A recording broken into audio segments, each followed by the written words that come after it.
Semoga dengan ini bacaan kita menjadi lebih benar dan menyempurnakan pahala dari kita membaca Al-Quran.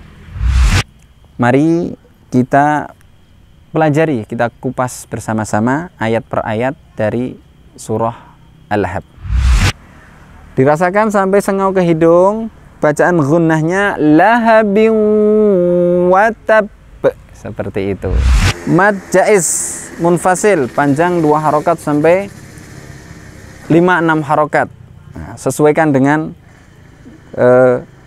selera kita, tetapi harus konsisten. Kalau dalam satu surat kita membaca mad jaiznya hanya 2 harokat, maka di ayat-ayat yang lain usahakan sama. Selanjutnya adalah mim tasydid atau mim siddah.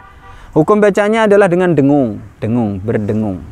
Nah, cara membaca dengung lebih panjang dari mad tabi'i, lebih dari 1 ayunan. Bismillah. Assalamualaikum warahmatullahi wabarakatuh. Sahabat Al-Quran yang dirahmati Allah Subhanahu wa Ta'ala, kita akan melanjutkan sebagaimana sesi-sesi sebelumnya, mempelajari bacaan Al-Quran, memperbaiki bacaan Al-Quran kita. Semoga dengan ini bacaan kita menjadi lebih benar dan menyempurnakan pahala dari kita membaca Al-Quran. Sahabat Al-Quran yang dirahmati Allah, pada kesempatan kali ini kita akan mempelajari bacaan-bacaan ayat Al-Quran pada surah Al-Lahab. Al-Lahab insyaallah. Mari kita baca bersama-sama surah Al-Lahab. Ya. A'udzu billahi minasy syaithanir rajim. Bismillahirrahmanirrahim.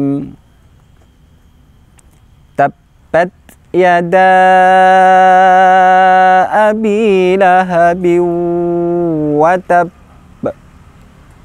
Ma aghna anhu maluhu wa ma kasab.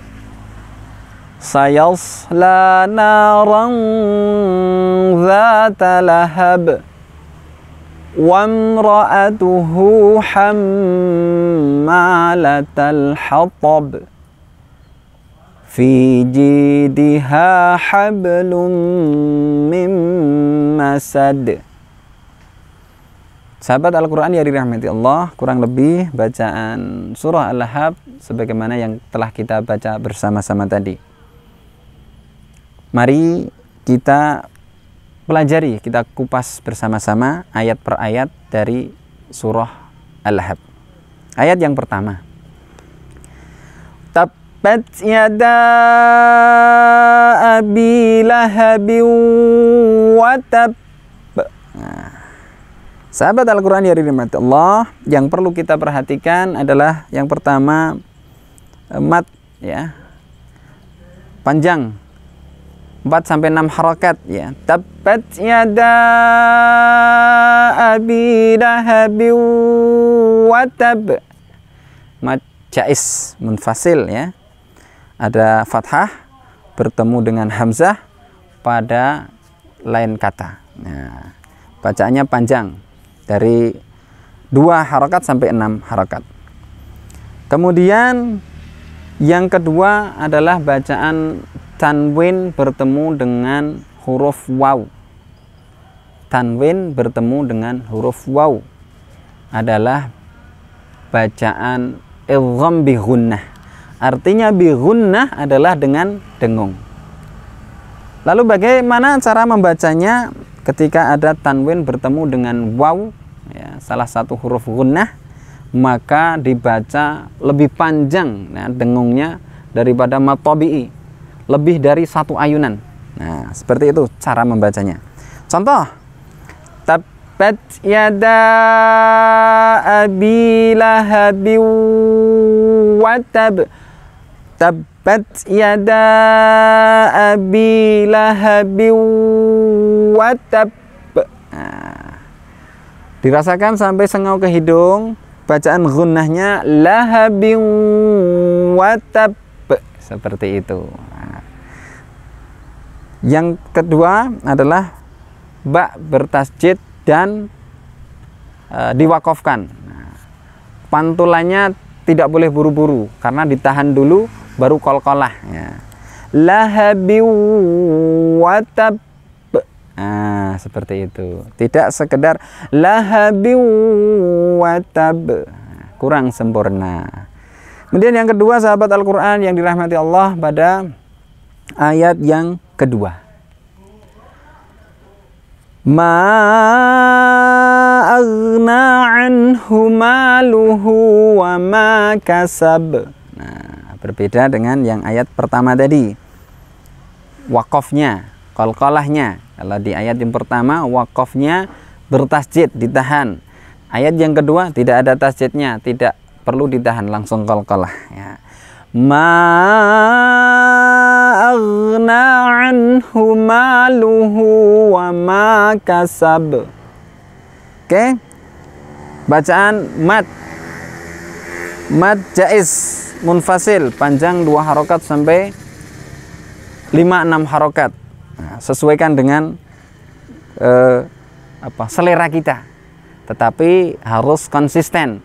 Kalau dalam satu surat kita membaca mad jaiznya hanya 2 harokat, maka di ayat-ayat yang lain usahakan sama. Nah, jangan di ayat pertama kita panjangkan sama-sama mad jaiz, di ayat yang kedua hanya kita baca 2 harokat. Nah, seperti itu perlu kita perhatikan.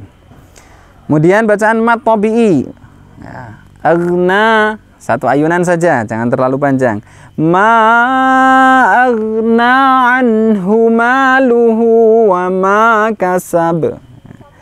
Anhu bacaan izhar jelas, tetapi perlu kita ingat nun sukun sifatnya tawasud, pertengahan, jangan berhenti, jangan seperti berhenti anhu. Nah, karena kita teringat dengan izhar jelas anhu, tetapi ada sifat tawasud, anhu maluhu wa ma kasab.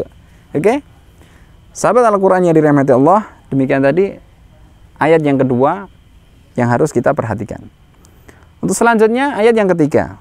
Sayasla naran zata lahab. Sayasla naran zata lahab. Yang perlu diperhatikan adalah pengucapan huruf shad. Shad, huruf tebal. Sa, huruf tipis. Sayasla, pangkal lidah diangkat. Sayasla naran zata lahab. Sahabat Al-Quran yang dirahmati Allah Subhanahu wa ta'ala, kita lanjutkan pada ayat yang keempat. Wamra'atuhu hammalatal hatab. Nah, sama sebagaimana pelajaran-pelajaran kita sebelumnya, huruf mim sifatnya tawassut. Wamra'atuhu hammalatal hatab. Selanjutnya adalah mim tasydid atau mim siddah. Hukum bacanya adalah dengan dengung, berdengung. Nah, cara membaca dengung lebih panjang dari mad tabi'i, lebih dari 1 ayunan. Bagaimana cara membacanya? Wamra'atuhu hammalatal hatab. Rasakan sampai ke hidung. Hammalatal hatab. Demikian. Kemudian yang terakhir pada ayat yang kelima dari surah Al-Lahab, Fiji 1 ayunan, Fiji diha hablum mim masad. Mad tabi'i kuncinya hanya 1 ayunan. Fiji diha hablum mim masad. Yang perlu kita perhatikan adalah bacaan gunnah ya, tanwin bertemu dengan mim, bacaan idgham bi gunnah. Mimnya bertasjid adalah mim syiddah gunnah. Cara bacanya dipanjangkan lebih dari 1 ayunan, lebih dari mad tabi'i. Nah, jangan buru-buru. Fi jidha hablum mim masad. kurang sempurna. Fi jidha hablum mim masad, kurang sempurna. Maka sempurnakan. Fi jidha hablum mim masad. Demikian sahabat Al-Quran yang dirahmati Allah Subhanahu wa taala. Mari kita senantiasa memperbaiki bacaan Al-Quran kita agar bacaan kita lebih sempurna dan pahala dari Allah lebih disempurnakan lagi oleh Allah. Amin ya rabbal alamin. Sekian dari saya, banyak kekurangannya saya mohon maaf dan mohon masukan. Billahi taufiq wal hidayah. Wassalamualaikum warahmatullahi wabarakatuh.